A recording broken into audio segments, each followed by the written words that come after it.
శ్రీమాత్రే నమ. జయ గురు దత్తాత్రేయ నమ. ఈ వీడియోలో మనం రవి సంక్రమణం అంటే మనకి సూర్య భగవానుడు ప్రతి నెల ఒక రాశి నుంచి ఒక రాశిలోకి మారడం జరుగుతూ ఉంటుంది.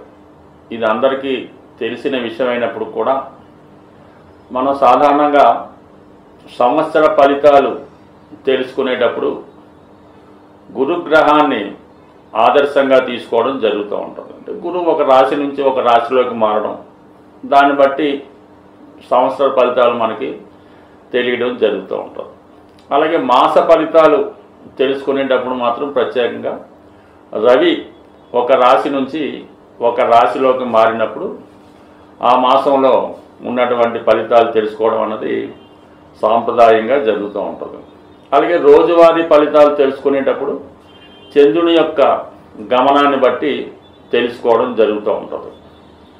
అలాగే ఏ సమయంలో ఆ సంఘటన జరుగుతుంది, ఎప్పుడు జరగవచ్చు అన్నది మనకి లగ్నాన్ని బట్టి, అంటే ప్రతి 2 గంటలకి మారే లగ్నాన్ని బట్టి ఏ సమయంలో మనకి ఫలానా విషయం జరుగుతుందండి. అది వివాహం అవ్వచ్చు, లేదంటే ఉద్యోగం రావడం అవ్వచ్చు, లేదంటే ఒక వ్యక్తి ఎప్పుడు వస్తాడని తెలుసుకోవడానికి ఇవన్నీ ప్రశ్నాశాస్త్రంలో బాగా ఉపయోగించుకోవడం జరుగుతూ ఉంటుంది.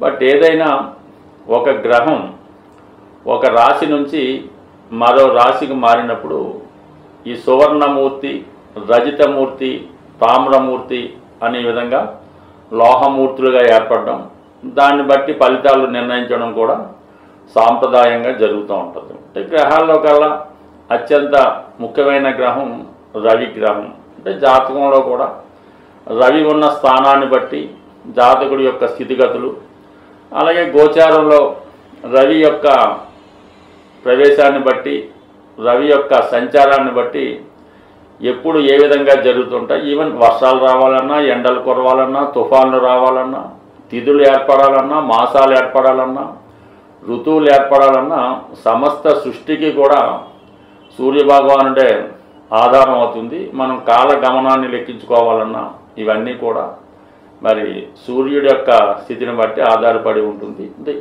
దేవతల్లో మరి అతిథి యొక్క పుత్రుడు అవడం వల్ల ఆదిత్యుడు అవడం జరిగింది. అలాగే 12 నెలలు ఉన్నట్టు 12 ఆదిత్యులు ఉండడం జరుగుతూ ఉంటుంది. ప్రతి నెల ఒక ఆదిత్యుడి రూపంలో మనం సూర్యభగవాన్ని కొలుచుకోవడం వల్ల అది ఎవరైతే సూర్యుడిని ఆరాధిస్తుంటారో వాళ్ళకి ఇవన్నీ బాగా తెలుస్తూ ఉంటాయి. ఏదన్నా మన భారతీయ సాంప్రదాయ ప్రకారం సూర్యుడిని ఆరాధించడం అన్నది అనాదిగా వస్తున్నటువంటి ఆచారం. అలాగే ప్రతి ఒక్క భారతీయుడు, ప్రతి హిందువు కూడా ఆదివారాల్ని పాటిస్తూ మరి సూర్యుడిని ఎక్కువగా పూజించడం. అప్పట్లో ఉన్నటువంటి బ్రిటిష్ ప్రభుత్వం వారు ఈ భారతీయులకు ఉన్నటువంటి కాన్ఫిడెన్సు, ఈ శక్తి ఏ విధంగా వచ్చింది అని తెలుసుకొని ఇదంతా కూడా సూర్యుడిని ఆరాధించడం వల్ల, ఆదివారం వీళ్ళు నియమంగా ఉంటూ ఆ భగవాన్ని ఆరాధించడం వల్ల వాళ్ళకి ఎంత పవర్ వచ్చిందని తెలుసుకొని నెమ్మదిగా వాళ్ళు ఈ ఆదివారమే సెలవిచ్చి ప్రతి ఒక్కరిని కూడా ఈ విధంగా విందు వినోదాల్లో, అంటే ఏదైనా ఈ మిగతా ఈ వ్యసనాలకి, ఎంటర్టైన్మెంట్ వాటికి వీటికి లోన్ చేసి నెమ్మదిగా భారతీయుల యొక్క శక్తి సన్నగిల్లేలా చేసి సుమారుగా వాళ్ళు చాలా కాలం పాటు మన దేశాన్ని పరిపాలించడం. తర్వాత జరిగే పరిణామాలు ఏదన్నా అంటే సూర్యుని యొక్క బలం ఎంత గొప్పదో మనం తెలుసుకోవాలి. సూర్యగ్రహం ఒక రాశి నుంచి ఒక రాశికి మారడాన్ని సూర్య సంక్రమణం అంటారు. కంపల్సరిగా ఆ రోజు భారతీయుడు అన్నవాడు కంపల్సరిగా పుణ్యనది స్నానం చేయడం, సూర్య భగవాన్ని ఆరాధించి విధి విధానంగా పూజించడం వల్ల వారికి అష్టైశ్వర్యాలు ఇవన్నీ కూడా రావడం జరుగుతూ ఉంటుంది. సూర్యుడు అటు ఆరోగ్యాన్ని ఇవ్వగలడు, అటు ఐశ్వర్యాన్ని ఇవ్వగలడు, అటు అధికారాన్ని కూడా ఇవ్వగలడు. బట్ ఏదైనా సూర్య భగవాన్ని ఆరాధన ఇంపార్టెంట్. ప్రస్తుతం మనం ఈ రోజు అంటే మనం ఆగస్టు 16వ తారీఖు, అంటే మనకి ఇంగ్లీష్ లెక్క ప్రకారం 17వ తారీఖు వస్తుంది. 16వ తారీఖు రాత్రి 1 గంట సుమారు ప్రాంతంలో ఈ సూర్య భగవానుడు కర్కాటక రాశి నుంచి సింహరాశిలోకి ప్రవేశించడం జరుగుతుంది. సాధారణంగా రాశుల్లోకెల్లా సింహరాశి అంటే సూర్యుని స్వక్షేత్రం అవటం వల్ల దీనికి ఎక్కువ ప్రాధాన్యత రావడం జరుగుతూ ఉంటుంది. మరి సింహరాశిలో ప్రవేశించినటువంటి సూర్యభగవానుడు వివిధ రాశుల వారికి ఎటువంటి ఫలితాన్ని ఇవ్వగలడు అన్న విషయాన్ని మనం ప్రతి రాశి వారికి వివరంగా తెలుసుకునే ప్రయత్నం చేద్దాం ఈ వీడియోలో. ఈ వీడియోలో మనం మకర రాశి వారికి రవి సంక్రమణంతో జరగబోయే ఫలితాలు పరిశీలిద్దాం. మరి మకర రాశి వారికి రవి అష్టమాధిపతితో పాటు రాస్యాధిపతి శనికి శత్రుగ్రహం అవడం జరుగుతూ ఉంటుంది. అయితే ఈ శత్రుగ్రహం ప్రస్తుతం రాశి నుంచి అష్టమ స్థానంలోకి స్వక్షేత్రంలోకి వెళ్ళడం వల్ల జాతకుడికి కొన్ని అనుకోని హఠాత్ సంఘటనలు జరిగే అవకాశం ఉంది. అంటే ఏ విషయాల్లో ఇటువంటి సంఘటనలు జరిగే అవకాశం ఉందని పరిశీలించినప్పుడు ముఖ్యంగా అధికారులతో విభేదాలు ఇబ్బందులు రావడం జరుగుతూ ఉంటుంది. అలాగే మీరు ఉద్యోగపరంగా కొన్ని అనుకోని చికాకులు వచ్చే సూచనలు కూడా కనబడుతూ ఉంటాయి. అంటే సడన్గా ఉద్యోగపరమైన మార్పు రావడం జరుగుతూ ఉంటుంది అన్నమాట. ఎందుకంటే ఇక్కడ రాశికి అష్టమంలో ఉన్నారు. రాస్యాధిపతి శని వక్రగమనంలో ఉంటూ రవితో షష్టాష్టకాలు రావడం జరిగింది. సో ఈ షష్టాష్టకాల ప్రభావం వల్ల జాతకుల్లో ఈ కొన్ని మార్పులు అంటే ఈ కారకత్వాల్లో కొన్ని చేంజెస్ రావడం జరుగుతూ ఉంటుంది అన్నమాట. అనుకోకుండా ఉద్యోగంలో ఇబ్బందులు, తండ్రి గారికి అనారోగ్య సమస్యలు, లేదా వారితో ఇబ్బందులు విభేదాలు, పిల్లల యొక్క అభివృద్ధి విషయంలో అంత అనుకూలత లేకపోవడం, లేదా వాళ్ళకి ఏదైనా ఇబ్బంది రావడం, లేదా పిల్లల వల్ల కొన్ని సమస్యలు మీరు ఎదుర్కొని రావడం, ఇటువంటివి జరిగే అవకాశం ఉన్నది. సో ఏదైనా ఈ రాశి వారికి ఈ రవి అంతా అనుకూల ఫలితాలు ఇవ్వడం జరగదు. అంటే అష్టమంలో ఏ గ్రహం వచ్చినా ఏదైనా ఒక అనుకోని చికాకు కలిగిస్తూ ఉంటుంది. అంటే ప్రభుత్వం వల్ల ఇబ్బందులు రావచ్చు, కోర్టు తీర్పులు వ్యతిరేకంగా రావచ్చు, చాలా కాలంగా పోస్ట్పోన్ అవుతున్నటువంటి మనకి నష్టాన్ని కలిగించే సంఘటనలు సడన్గా సెటిల్ అయిపోవడం జరుగుతూ ఉంటుంది. అలాగే 8 నుంచి ఉన్నటువంటి సింహరాశిలో ఉన్నటువంటి రవి 12లో ఉన్నటువంటి ధనుసు రాశి కూడా యాక్టివేట్ చేయడం జరుగుతుంది. అంటే ప్రభుత్వానికి ఏదో పనిష్మెంట్ మూలకంగా ఏదైనా ట్యాక్సులు చెల్లించవలసి రావడం, అలాగే కుటుంబంలో పెద్దవారికి అనారోగ్య సమస్యల వల్ల వాళ్ళకి ట్రీట్మెంట్ చేయించవలసి రావడం, అలాగే కొన్ని అనుకోని ఖర్చులు రావడం జరుగుతూ ఉంటుంది. ప్రభుత్వానికి ట్యాక్సులు చెల్లించవలసి ఉంటుంది. పిల్లల యొక్క తప్పులకు, వాళ్ళు చేసిన పొరపాట్లకు మీరు బాధ్యత వహించవలసి ఉంటుంది. అలాగే కొన్ని పెనాల్టీలు, ఫైన్లు రావడం జరుగుతూ ఉంటుంది. బట్ ఏదైనప్పుడు కూడా ఆరోగ్య విషయంలో కొన్ని అనుకోని సమస్యలు ఇవన్నీ కూడా వ్యయ స్థానంలో ఉండడం వల్ల ప్రభుత్వానికి సంబంధించిన ఖర్చులు, వైద్యానికి సంబంధించిన ఖర్చులు, తండ్రి లేదా సంతానం కొరకు వచ్చినటువంటి ఖర్చులు, వారి నష్టాలు మీరు భరించి రావచ్చు. సో ఇది కూడా ఒక బాధ్యత తీర్చుకోవడంగా భావించవచ్చు. అలాగే 4వ స్థానం అంటే మేషరాశి యాక్టివేట్ అవ్వడం వల్ల సహజంగా అక్కడ రవి ఉచ్చులో పొందుతూ ఉంటాడు.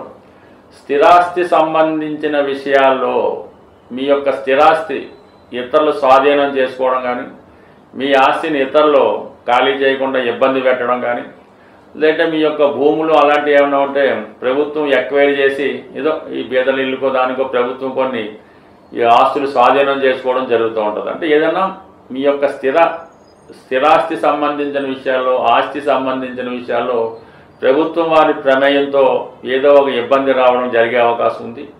లేదంటే మీ యొక్క ఆస్తి ఇతరులకు కబ్జా చేసి ఖాళీ చేయకపోవడం జరుగుతూ ఉంటుంది. ఏదైనా మనం స్థిరాస్తి అమ్మాలనుకుంటే ఏదో చికాకు ఇబ్బందులు రావడం కూడా జరుగుతూ ఉంటుంది. ఏదైనా ఈ 4, 8, 12 స్థానాలు ఈ రవిగ్రహ ప్రభావం వల్ల కొంతవరకు ఏదైనా ఒక స్థిరాస్తి అమ్మడం కానీ, ఒక విలువైనది కోల్పోవడం కానీ, వృత్తిపరమైన నష్టం కానీ వచ్చే అవకాశం ఉంది. బట్ ఏదైనా ఈ సమయంలో మీరు ఈ సూర్య భగవాన్ని ఆరాధించడం వల్ల, మరి ప్రతిరోజు సూర్య నమస్కారం వల్ల, అలాగే కొన్ని రవికి అనుకూలమైనటువంటి రెమెడీలు, అలాగే శని గ్రహానికి కూడా మీరు అనుకూలంగా మార్చుకోవడం వల్ల మీ యొక్క చెడ్డ ఫలితాలు అనుకూలంగా మారవలసి ఉంటుంది. బట్ ఏదైనా వ్యక్తిగత ప్రయత్నంతో ఈ గ్రహాల్ని అనుకూలంగా మార్చుకోవచ్చు, ప్రతికూలంగా మార్చుకోవచ్చు.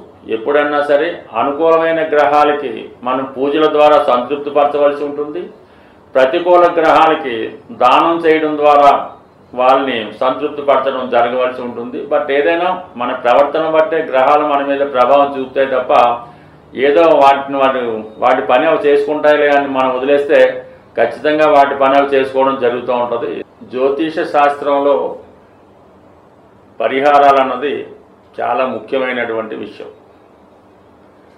ప్రతి గ్రహానికి పరిహారం అన్నది కంపల్సరిగా ఈ జ్యోతిష శాస్త్రం రాసినప్పుడే దానికి ముందుగానే ఈ నవగ్రహ స్తోత్రాలు ఇవ్వడం జరుగుతుంది. ప్రతి పంచాంగంలో ఉన్నటువంటి ఈ 9 గ్రహాలకి ఉన్నటువంటి 9 స్తోత్రాలని కంపల్సరిగా ప్రతిరోజు చదవలసి ఉంటుంది. ఈ విధంగా 9 గ్రహాలకి ఉన్నటువంటి 9 శ్లోకాలని భక్తి శ్రద్ధలతో చదవడం, మనం ఏ గ్రహాన్ని అయితే ప్రసన్నం చేసుకోవాలనుకుంటున్నామో ఆ గ్రహానికి సంబంధించినటువంటి శ్లోకం, అంటే అది ఆ వరుసలోనే ఉంటుంది. దాన్ని ఒక 41 సార్లు చదివించి మళ్ళా ఈ నవగ్రహ స్తోత్రాన్ని మళ్ళా రిపీట్ చేసి దాన్ని పూర్తి చేయడం అని ఇది ఒక దినచర్యగా చేసుకోవాలి. అంటే కామన్గా మనం ఎవరికైనా పరిహారం చేసుకున్నప్పుడు ఈ విష్ణు సహస్రనామం చదవండి, లేదంటే నవగ్రహ స్తోత్రాలు చదవమన్నప్పుడు అవి మీరు రోజు చదువుతున్నామని చెప్తూ ఉంటారు. అంటే మీరు రోజు చదవడం అన్నది కంపల్సరీ దినచర్య. కానీ మనం ప్రత్యేకంగా పరిహారం చెప్పినప్పుడు అది విధి విధానంగా ఒక పద్ధతిగా చదివినప్పుడు దాని యొక్క పరిహారం అన్నది తొందరగా రావడం జరుగుతూ ఉంటుంది. అంటే ఒక కోడ్ లాంగ్వేజ్ ద్వారా మన యొక్క కష్టాల్ని ఆ భగవంతుడికి తెలియజేసుకోవడం జరుగుతూ ఉంటుంది. ఈ కోడ్ లాంగ్వేజ్ అన్నది ఎలా ఉంటుందంటే మనం పెట్టే దీపాన్ని బట్టి, మనం పెట్టే నైవేద్యాన్ని బట్టి, మనం వేసుకునే డ్రెస్సును బట్టి, మనం ఎన్నుకున్న వారాన్ని బట్టి ఆ కోడ్ లాంగ్వేజ్ వాళ్ళకి అర్థం అవడం జరుగుతూ ఉంటుంది. సుమారుగా మనం శనివారం హనుమాన్ టెంపుల్కి వెళ్ళినప్పుడు అది ఉద్యోగం కోసం అని స్వామికి అర్థమవుతుంటుంది. అదే మంగళవారం వెళ్ళినప్పుడు ఈ వివాహ జీవితం, ఆర్థిక బాధలు, అన్నదమ్ముల గొడవలని స్వామికి తెలియడం జరుగుతూ ఉంటుంది. అంటే ఈ విధంగా మనం ఒకేసారి కాకుండా ఓ 18 వారాలు, ఒక 40 వారాలు చేయడం వల్ల ఆ ఫలితం సిద్ధించడం జరుగుతూ ఉంటుంది. అంటే ఏదైనా మన ప్రయత్నం బట్టి మనం కోరుకునే కోరికను బట్టి కూడా మనం చేసే ప్రయత్నం ఉండాలి తప్ప పెద్ద ప్రయత్నానికి చిన్న ప్రయత్నం అయితే కుదరదు. కంపల్సరిగా ఎక్కువ ఫలితం రావాలంటే ఎక్కువ కష్టం పడవలసి ఉంటుంది. బట్ ఇప్పుడు ఈ రవిగ్రహం మాత్రం సింపుల్గానే మనకి ప్రతిరోజు మీరు సూర్య నమస్కారం చేసుకున్నప్పుడు కూడా కంపల్సరిగా మరి సూర్య భగవాన్ అనుగ్రహం కోసం ఆదివారం రోజు కంప్లీట్గా నియమంగా ఉండడం, అలాగే ఈ బలహీనతలకి కంపల్సరిగా దూరంగా ఉండవలసి ఉంటుంది. అది మద్యం అవ్వచ్చు, మాంసం అవ్వచ్చు, స్త్రీ అవ్వచ్చు.